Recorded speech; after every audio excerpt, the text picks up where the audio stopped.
Feels like I haven't said this in a little bit. A new commitment is in for Dan Lanning and the Ducks.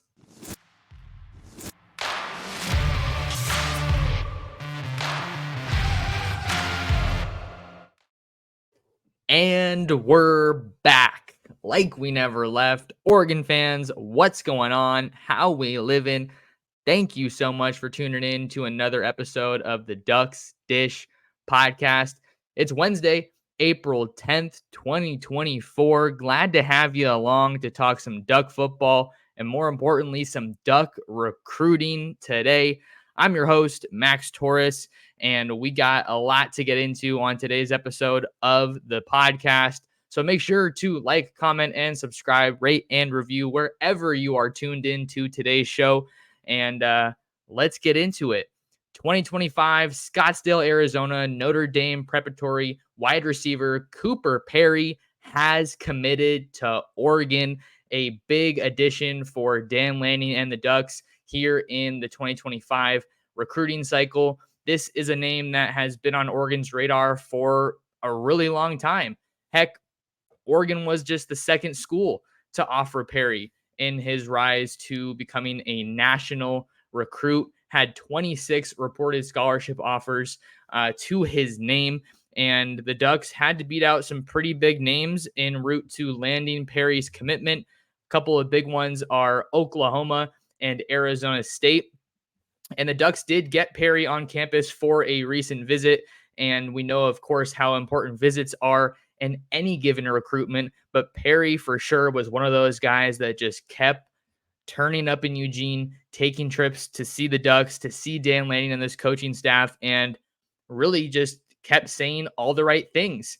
And that's part of the reason I put my prediction in for the Ducks to land Cooper Perry back in January. So this is one that I did feel like was going to be coming. As far as when, it was more a matter of when, not if, with Perry. In case you guys don't know too much about Cooper Perry, let's get into a quick bio.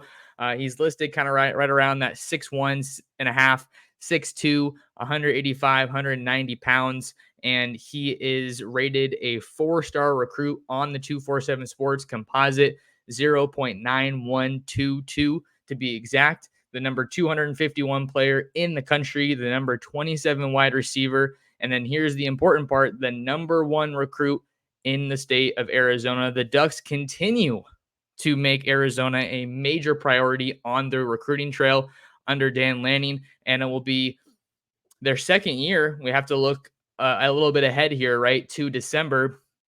If all goes according to plan, it will be their second consecutive year signing the number 1 player from the state of Arizona. Of course, we all know 5-star Salpointe Catholic edge rusher Elijah Rushing signed with the Ducks in the 2024 recruiting class coming out of the Tucson area. So Arizona is going to continue to be a big place to watch for the Ducks. They have a number of ties to the state of Arizona. You look at a guy like Brian Michalowski, who actually, I think he went to Notre Dame Prep, if I'm not mistaken, but I know he's from Arizona. You also have Cam Aragi, who is an analyst on this Oregon squad, who is from the state of Arizona. So there are plenty of ties into the state of Arizona. We also look at guys like Kyler Casper, who signed with the Ducks in the 2022 class out of Williamsfield High School. So those are just a couple of names. Amari Washington, Michael Gardner. The list is quite extensive with Arizona players. Luke Moga. How could I forget Luke Moga from Sunny Slope High School in the Phoenix area? So there's a lot of Arizona talent on this Oregon roster. And I kind of got into it a little bit at the start of the show, right? It's been a little while since I did one of these podcasts, since I did one of these videos. If you're watching me on YouTube, it's been dry for the Ducks on the recruiting trail. Almost 2 months, almost 2 whole months since they got their last commitment. It actually might have been 2 months since they got their last commitment. Let me double check here. Yeah, 2 months. February 9th, 2024 was the last time the Ducks got a commitment in the 2025 class. That was, of course, De La Salle edge rusher Matthew Johnson from Concord, California in the East Bay. And funny enough, I was actually in Arizona, in Scottsdale, matter of fact, seeing some of my buddies when Matthew Johnson committed. And I think this is an important commitment for the Ducks because you look at what else is happening nationally, and even just in the Big Ten, look at all that has happened. There's been a ton of events, a ton of commitments, some decommitments, right? The Ducks lost a commitment from Pflugerville, Texas, Weiss High School wide receiver Adrian Wilson in the month of March. And this is good to get some positive momentum, right?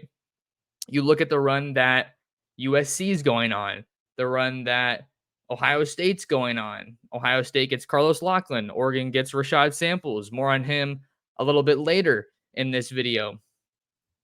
It was important nonetheless for Oregon to get some positive juice going here. And I think we always kind of had April circled on our calendar as that month when things could really heat up for the Ducks. And I think they're going to continue heating up for Dan Lenny and the Ducks on the recruiting trail as this month continues. And we, of course, work our way towards the pinnacle of spring ball in the annual spring game, which, as we all know, I feel like I've said it a million times, is the marquee recruiting event of the year. There is not going to be another weekend, another date with as much talent on campus as that spring game. Maybe you have Saturday Night Live, maybe you have a big game later in the season, but until then, the spring game is where it's at. So, where do I want to go here? We get into a little bit of eval, a little bit of Rashad Samples.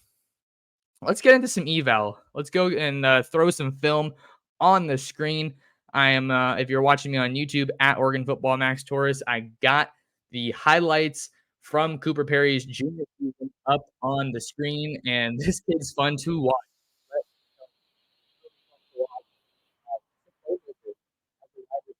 Had a super productive junior year, catching 72 passes for just under 1,200 yards and 18 touchdowns. Also ran 20 times for 192 yards and 2 touchdowns. Those stats coming from his 247 Sports profile. So this is a guy who has a tremendous amount of production to his name. And if you go to Arizona, he is one of those top offensive weapons that everybody is going to know about. I think he can do a little bit of everything. You see his ability to take the top off of a defense here with the deep ball. And I think that his versatility is one of the things that really kind of stands out, right? I just talked about his ability to take the top off of a defense with some making you pay over the top, right? And a deep ball. And then what's the very next play? It's a tunnel screen that he's going to take to the crib. So they like to use him at Notre Dame in a lot of ways. He can play some slot. He can play on the outside for you. And once he gets the ball in his hands, he is gone. And he is someone that is just going to make plays. He's a playmaker in the truest sense. And here you see him in the slot in this game. And I think with Perry, the route running is something that really stands out to me. I also like his release. I think he's got a really clean release off the line of scrimmage. And that's important. If you can there's a lot of ways you can create separation as a wide receiver and having a clean release off the line of scrimmage, being physical with your hands. Those are the earliest ways in the play that you can do that. And then you also have high pointing the ball and creating separation with your route running, creating separation from the defender. So there's a lot to like when you turn on the tape for Cooper Perry. He's just a fun wide receiver to watch. Here you see him on the end around, 55 big ones for 6 points in this big game for the Saints. I think they're the Saints. I might be taking a little bit of a guess there. But Cooper Perry just straight up makes plays. And it's really cool that Oregon was in early on him because, like I said, he absolutely exploded onto the scene as a national recruit. You had other schools like Washington and UCLA also extending offers. Houston, Louisville, Miami, Ole Miss, Notre Dame. There's just a lot of big schools that were coming after this guy.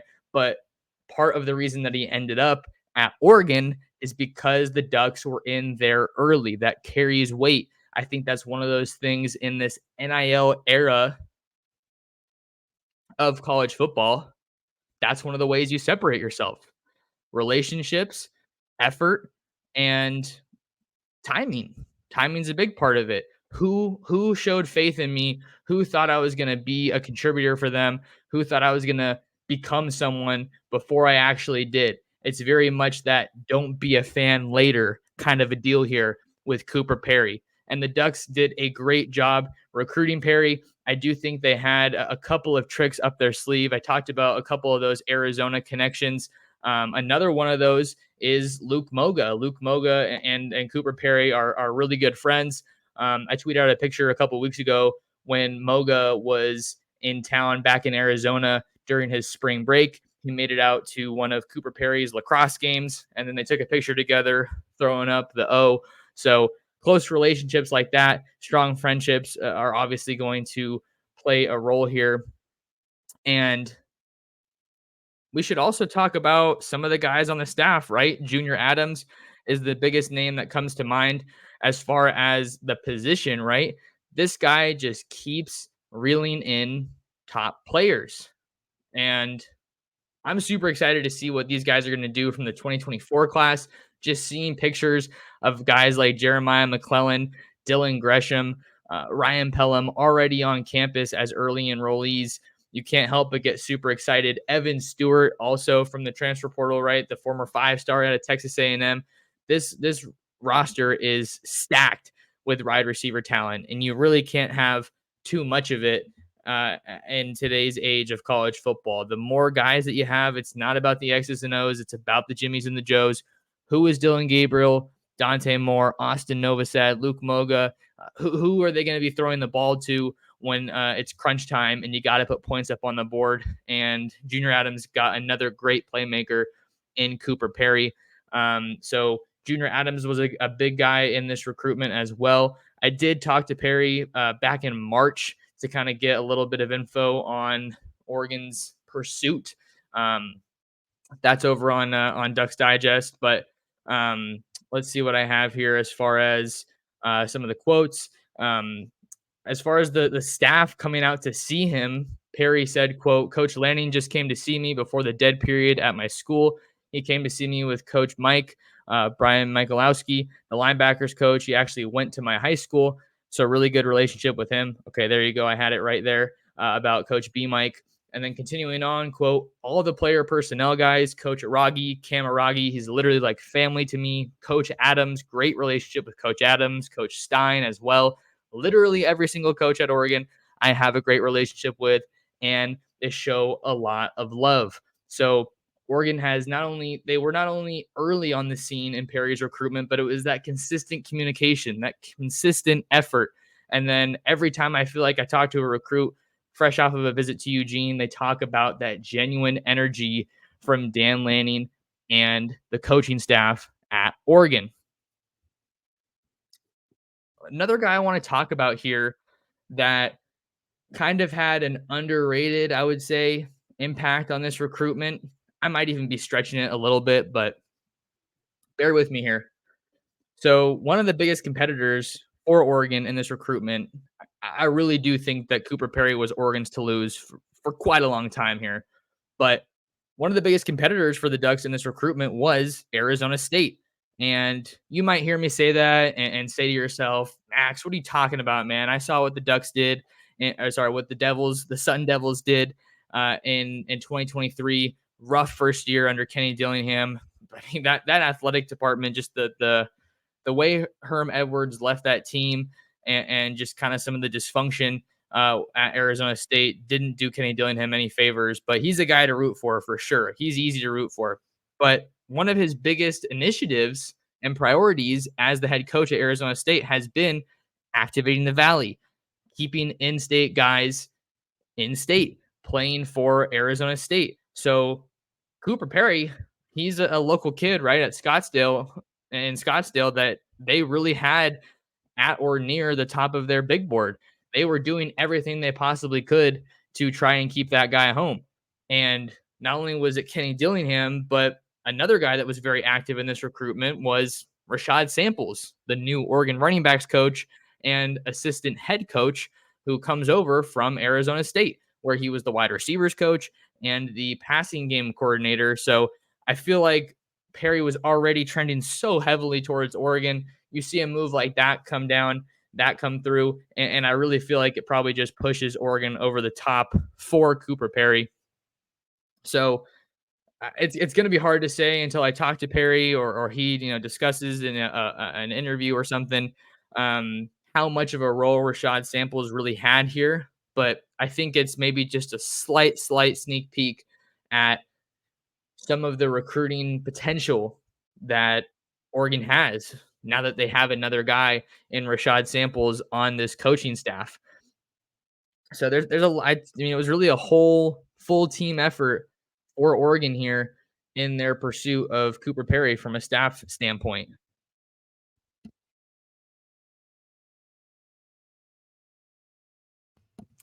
Taking a sip of coffee here. Welcome back to another episode of the Duck Stage podcast. I'm your host, Max Torres. Thank you guys for being here. We're breaking down Cooper Perry's commitment to Oregon as the 2025 wide receiver out of Scottsdale, Arizona, Notre Dame Preparatory. Makes it somewhat official, right? You got to put pen to paper, but announces his verbal commitment to Oregon on Wednesday. Some more that I like about this Cooper Perry commitment for the Ducks. At the end of the day, when you're recruiting guys, when you're assembling the future of your team, the future of your program, I was talking about how it's important to have the Jimmies and the Joes, right? If I'm a head coach, I just want straight up athletes, straight up dudes. I don't want to see necessarily, ideally, right, someone on my team who's a jag, just a guy.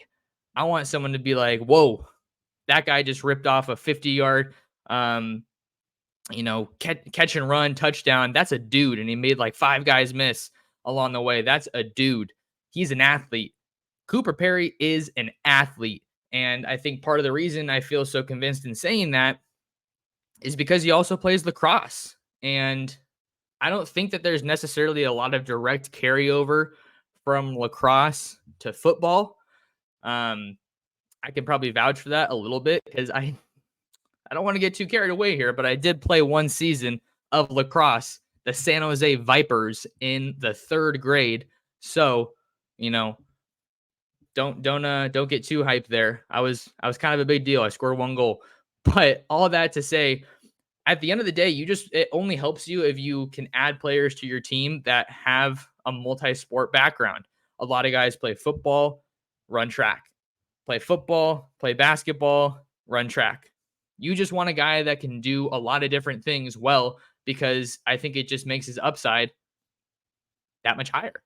And if you want to argue one carryover between lacrosse and football, I can tell you one thing for sure that I know about lacrosse. There is a lot of running in that sport. So I think he's perfectly suited for an offense that likes to kind of switch up the tempo a little bit, keep you off guard, keep you off balance, and he can play and contribute from a couple of different spots, which is really what you want. And I've had some awesome interviews with him. Cooper's a great kid, definitely a fit in Eugene as far as the culture that Dan Lanning and Will Stein and the rest of the staff are building inside the Hatfield-Dowling complex for Oregon football.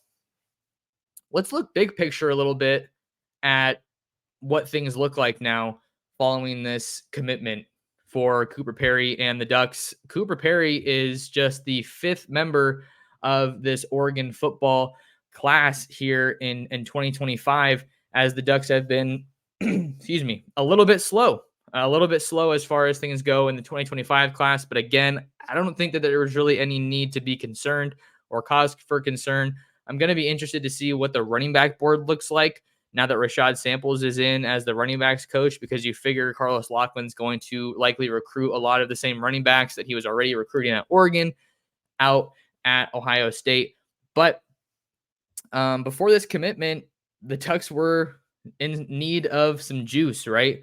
They had the number 29 ranked class nationally, according to 247 Sports' rankings, and the number 7 class in the Big Ten, trailing programs like Ohio State, USC, Penn State, Wisconsin, Iowa, and Purdue. So that just gives you a good sense of kind of where things are at. Still early.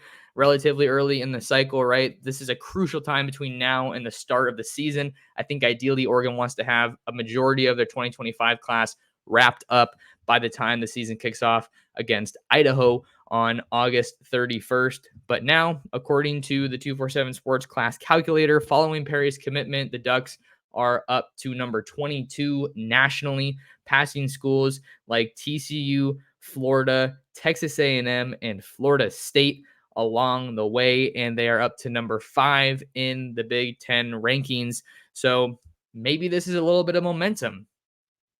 Maybe this is going to snowball for the Ducks, getting the commitment from a guy like Cooper Perry, a really, really good playmaker in the 2025 class. Certainly a top guy from the western region of the country. That's kind of an area where Oregon has really set themselves up well, kind of set up shop and like to go after some of those top players that are relatively close, right? Not a big distance to overcome with Cooper Perry from Arizona to Eugene. So this is going to be, I think, kind of a little bit of the boost that Oregon needed on the recruiting trail to get things shifted into high gear a little bit more. Top players are going to be coming through Eugene throughout the spring, I should say, getting to see spring practice.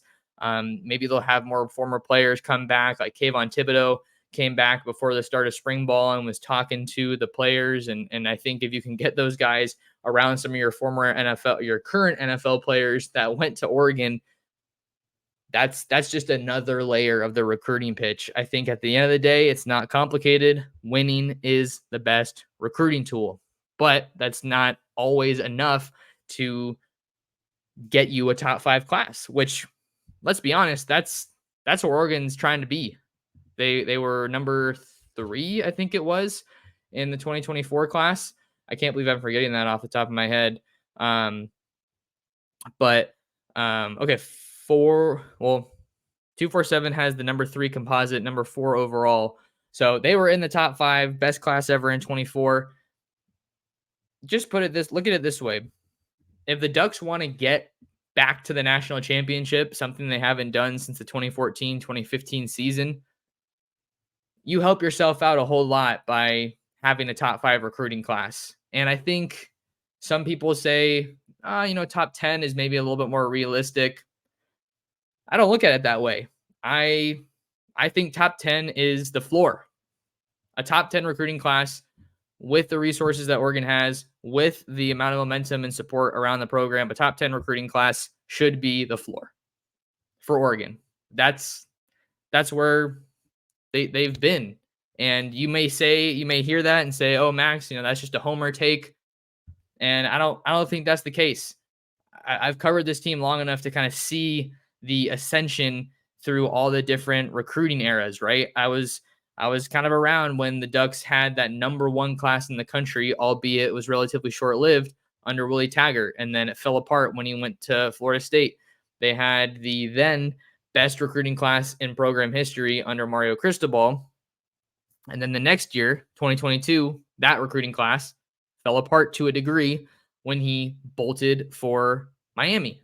And I feel like I couldn't write decommitment stories fast enough when all that was happening. But I think that the stock of Oregon recruiting has just continued to rise each year, each cycle. And Dan Lanning gets it. Marshall Malco gets it. This recruiting and personnel staff, they all get it. If you want to be at Oregon, you got to be all in on this recruiting thing. You've got to make it a big focus for you. And this is the time to do that heavy lifting, because by the time the season comes around, sure, you're still going to be spending some time on recruiting. You're going to be hosting some of your commits. You're going to be hosting some of those blue chip top targets that you're still trying to add in the 2025 class. But you're also going to be looking to 2026. And that's really kind of the way that this goes.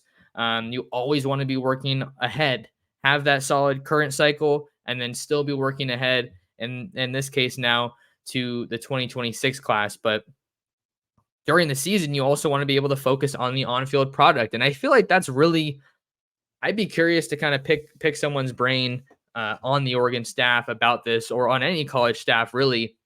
Just kind of testing this reasoning, this logic that I'm having, right?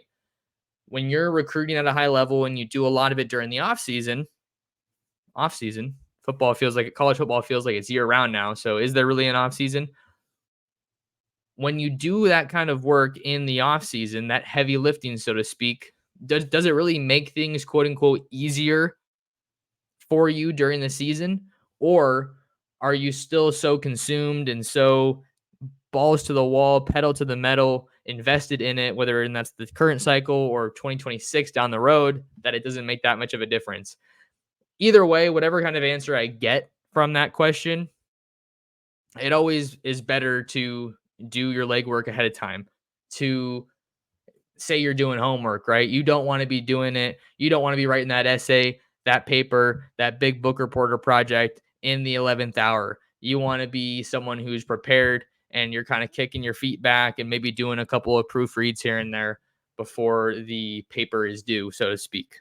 So I think Oregon's in a good place here. The Ducks now have 5 commits, as I told you, and Cooper Perry is the latest. He joins the likes of Dallas Wilson, a 5-star wide receiver out of the Sunshine State, Tampa Bay Tech in Tampa, Florida, who is committed to the Ducks.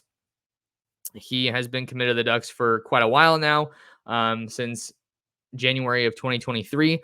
So you have Cooper Perry, Dallas Wilson, Akili Smith Jr. out of San Diego, California, Lincoln. He is your blue chip quarterback recruit.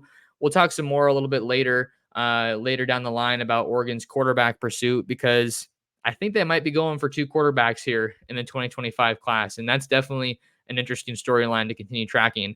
Also talked about De La Salle edge rusher Matthew Johnson out of the Bay Area. And then we also have Melbourne, Florida, U Galley interior offensive lineman Chavez Sandman Thompson. And this is a good group so far. I think that you have to look at some of the needs that you have. You obviously want to keep bringing in wide receivers. I think running back becomes a little bit more of a pressing need, just because you have to maybe try to re-solidify your standing with some of these running back recruits that were recruited under Carlos Lachlan, or maybe there is somewhat of a shift, right, with Rashad Samples at Oregon. What does a Rashad Samples running back look like? I can't answer that right now. And that was one of the things I was talking with Spencer McLaughlin about when the Ducks made that hire, is what is it going to look like? How different is it going to be? Is it going to be different at all? We don't know. But case in point, this is some good recruiting momentum for the Ducks. They continue to make Arizona a pipeline state and continue to add great playmakers to the fold. Cooper Perry is a guy who flat out makes plays, and this is the kind of guy you want to be adding to your wide receiver room. A couple of other wide receivers to keep an eye on now that the Ducks have 2 in the fold. You got to look at Lee's Summit wide receiver Isaiah Mosey out of Missouri. Lee's Summit North wide receiver Isaiah Mosey. He's ranked the number 2 player in Missouri, and he is a stud. I think Oregon leads there. He is a 4-star guy, number 215 player in the country. DeCorian Moore, obviously worth a mention here, the number 1 wide receiver in the country, verbally committed to LSU, working from a top 4 of Oregon, LSU, Texas, and Ohio State. I believe I saw a report saying that he is headed to the Shoe to Columbus for the Ohio State spring game this weekend, and they are lurking as a major threat there. But he's from Duncanville, where Rashad Samples' dad is the current head coach. So I think that if you're looking at recruits that are impacted by this Samples hire, DeCorian Moore, of course, has to be right there at the top of your list. And I've said for a while, I think Oregon's going to stick around in that recruitment. I'm not ready to say that they're going to land DeCorian Moore, but adding Samples to the mix here is only going to help you in your recruitment of DeCorian Moore, because it is so much about relationships, so much about connections, and the Ducks just got one of the biggest ones in the entire country, in the state of Texas, more specifically. Trying to think of some other wide receivers to keep an eye on. I think that Derek Meadows could be an interesting one out of Bishop Gorman in Las Vegas. A lot of talk about him and Notre Dame. Let's see who else we have here. Marcus Harris out of Modern Day, California, Modern Day Santa Ana, California, to be specific. He put the Ducks in his top 5 earlier this week. Staying in Southern California, Mission Viejo, California, wide receiver Phillip Bell. He was recently in Eugene for a visit, so Gonna need to catch up with him and see how that trip went. We know that Junior Adams loves to recruit the state of California, as he is a California native. And trying to think if there's any other guys. Chris Lawson. Chris Lawson is another name that you got to keep an eye on for here for the Ducks, because he could very well be the top offensive player in the Bay Area. And we know that Oregon likes to make themselves felt and make their presence known in the Bay Area. Chris Lawson is a 4-star wide receiver out of Archbishop Reardon High School in San Francisco, California. Reardon was a school that my high school, Bellarmine, played every year. I think they should still be in the same league, in the West Catholic Athletic League. So Chris Lawson, kind of a name that's been flying under the radar, but I'm telling you, keep an eye out for Oregon in that recruitment. But that's going to do it for me on today's episode of the Ducks Dish podcast. Really appreciate you guys tuning in and all the support that you have provided to the channel, to my work, to the podcast. Really trying to ramp up the podcast. Love connecting with you guys. So make sure to like, comment, and subscribe, whether you're listening or watching the pod here on YouTube. You can follow me on Twitter and Instagram at mtorresports. Subscribe to my YouTube channel at Oregon Football Max Torres. Read me over on Ducks Digest, and share the show, share the Ducks Dish podcast with your friends, with your family, and with other Duck fans. But until next time, thank you so much for tuning in to today's episode of the Ducks Dish podcast.